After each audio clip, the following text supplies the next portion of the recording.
It's time to make hot chocolate and vegan marshmallow fluff. Where I'm at, we just got dumped on by snow and got a big cold snap, so it's definitely time for some hot chocolate.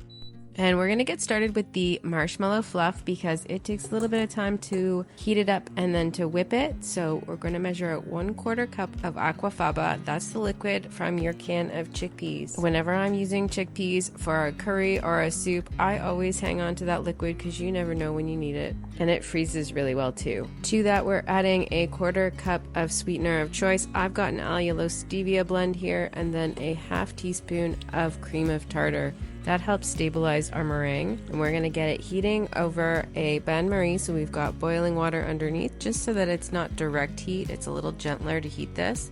We're going to heat it to 160 degrees Fahrenheit. It's going to help the sugars dissolve, and you can use any sugar you like for this. You can use cane sugar, regular sugar, coconut sugar, or sugar substitute. They all seem to work fine and whip up nice and fluffy.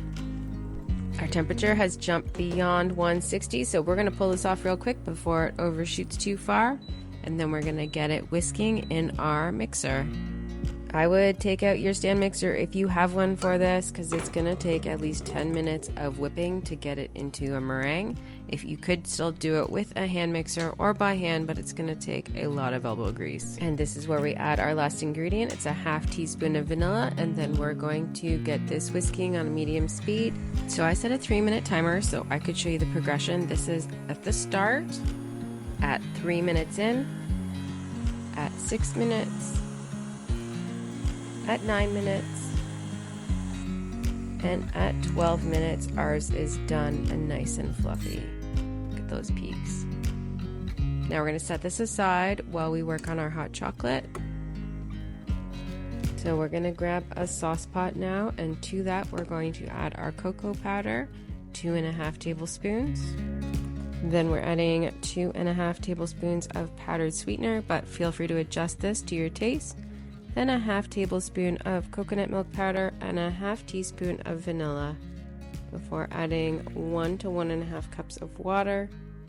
And get this heating over medium heat while you stir occasionally. If you cannot find coconut milk powder, it can be hard to find. You can totally just sub out water for your favorite milk, or a 1/2 mix of milk and water so it's not too heavy. I also like to add a pinch of salt to round out the flavors. Then we're going to bring it to a simmer. When you start to see bubbles, it's all done, and we're going to pour it into our mug. The recipe that we're going to list in the description below is going to make you one hot chocolate, and it's going to make you a pile of marshmallow fluff that could probably go on several hot chocolates, but you can actually keep this in the fridge in a sealed container for a couple of days. It deflates a little bit, but not too much.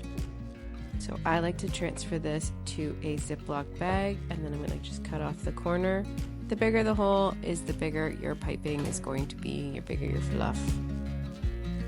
Then just pipe your fluff all over your hot chocolate, and when you think you've got enough on there, you grab your kitchen torch if you have one so that we can get it all nice and toasty. Now this tastes delicious even if it's not toasty, so don't worry if you don't have a kitchen torch. I would just grab a spoon and dig in and enjoy. It's the perfect drink to warm back up when you've been playing outside in the cold. We finally went tobogganing with the new toboggans I bought 3 years ago, and we hadn't used them yet, so that was cool. I hope you enjoy this as much as we do.